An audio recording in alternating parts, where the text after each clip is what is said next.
I think every now and again in the health service we come across a subject matter or a topic that's very challenging. To lose somebody through suicide, it's unreal, and it's something you never really get answers for. It's a huge area which we all own and we all need to own. Everyone is affected because they're all asking themselves the question, could I have done more? Should I have done more? I don't think there's any family or any person that hasn't been touched by suicide. Every death by suicide is a tragedy. It's very, very hard to understand and for all of us to even imagine the thought of ending our lives.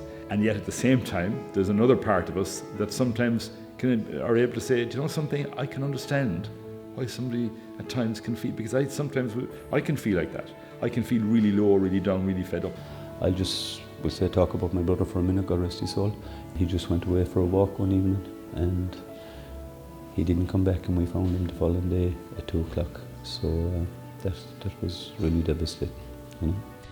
This person is telling you they are broken, that there's a fissure in their heart because of the pain that they're carrying, and they don't know how to put the pieces back. They don't know how to reconfigure their life, to make the connection with themselves so that they can reconfigure their lives to be in the world without a loved one that they have lost. And there is a real sense of concern and apprehension out there amongst the public and amongst, ordinary people living their lives in relation to suicide. So there's no other way to do this work but to take a genuine and honest approach to it, and to take a listening approach so that people can come and say what they think in a safe environment. When Connecting for Life as a national strategy was launched, we set about a process of listening, of hearing from different people. And it was out of that we decided to take an approach to having one Midwest plan. In the past, it's always come from national strategy and kind of thrown down, to end.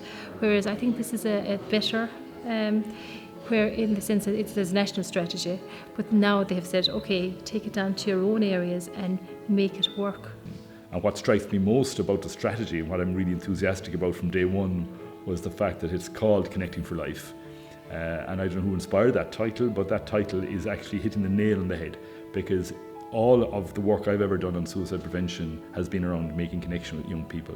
In December of 2015, our services facilitated the bringing together of 55 people from 41 different representative interests across the Midwest to form a steering group. I was contacted by the HSE, and they gave us kind of an outline of what the strategy entailed, and to be honest with you, we grabbed it straight away. We thought it was an absolutely fantastic idea. This is what the proposal for the Midwest area is going to be, and this is our coordinated, unified response to a very real subject that we are all, I suppose, we all were individually working on, and to some extent I suppose we were linking in with organisations, but not in such a cohesive way.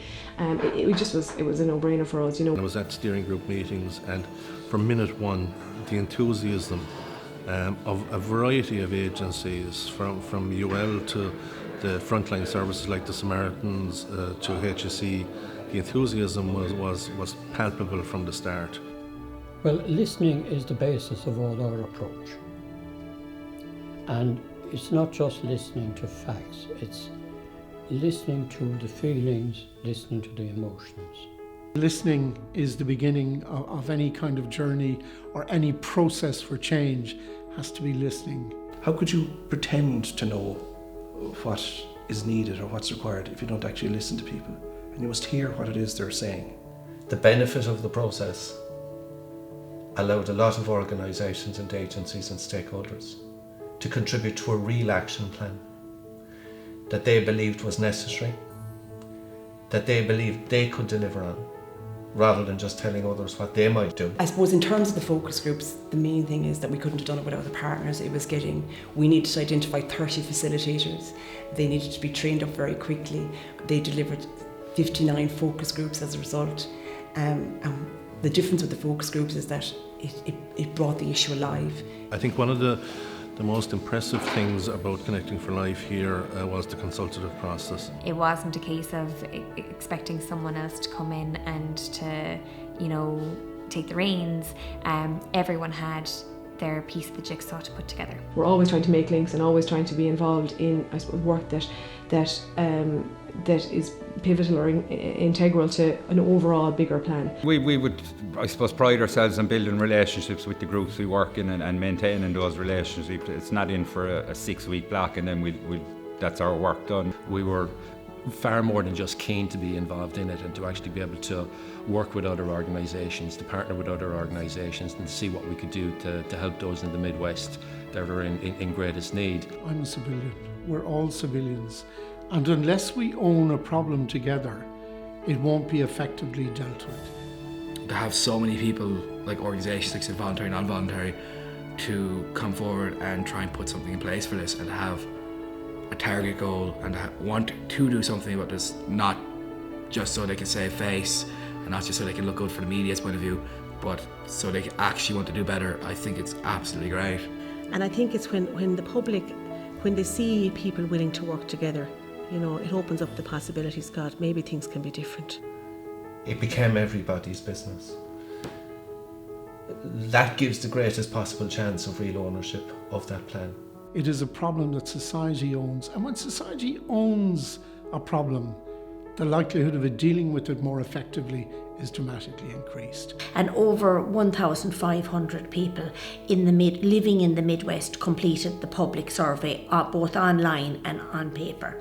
We had over 200 people who completed the public survey who didn't live in the Midwest, so their piece has been separated out and we've sent that to the national office. 120 actions between 2017 and 2020. It's a tall order. It's not something that's just going to be easily delivered. This, it's a huge problem. So it needs a sustained level of energy and action. Now that the actions have been developed, is making sure that they get implemented. We really don't want this document to be exactly that. We don't want it to be just a document. It's actually quite exciting, I think, for organisations to have this in front of them. So we're very proud of what we've done, but really excited at what we can actually do and to see how it actually develops over the next wee while. So it's been a wonderful experience in terms of the working of it and the work that has gone into it and the collaborative piece that has gone into it. But yes, I am very proud of it, and I'm very proud of all of the people that participated in it. And on a rough count, we think that over 150 people have actually worked on the development of the plan in some shape or form. And anytime you have that collaboration, certainly it does make you proud. I really am hopeful that it will do good, and I think at the very least if we can save one person's life, but I'd be hopeful that it's going to make a real difference. We now know that there is a light at the end of the tunnel and that there is hope for people. We just need to be sure that we know where to find it. That because of the way this plan was developed, we all own it. We're all responsible for it. And we are all the custodians. There's been a multitude of prayers on my behalf, and I pray, Lord, one more's not too much to ask. I tried to fight this battle by myself. Well, sure, of course, yeah. If you go into something without hope, you might as well not go in there at all. Of course there is hope, and with the commitment that everybody that's involved in it. And, we've got to have hope. If we don't have hope, we'll not. I can fall much further. Once upon a time, you turned the water into wine. If you're worried about yourself or someone you know, it is important to get help as soon as you can. Please do not be alone. Everyone needs help from time to time, and in fact, asking for help is a sign of personal strength. You always have the option of talking to your GP, or if it's in the evening or night time, you can access Shannon Doc if you live in the Midwest. You also have the option of going to the emergency department or contact emergency services on 999 or 112. And there's always a listening ear through the Samaritans on 116 123, which is 24-hour service.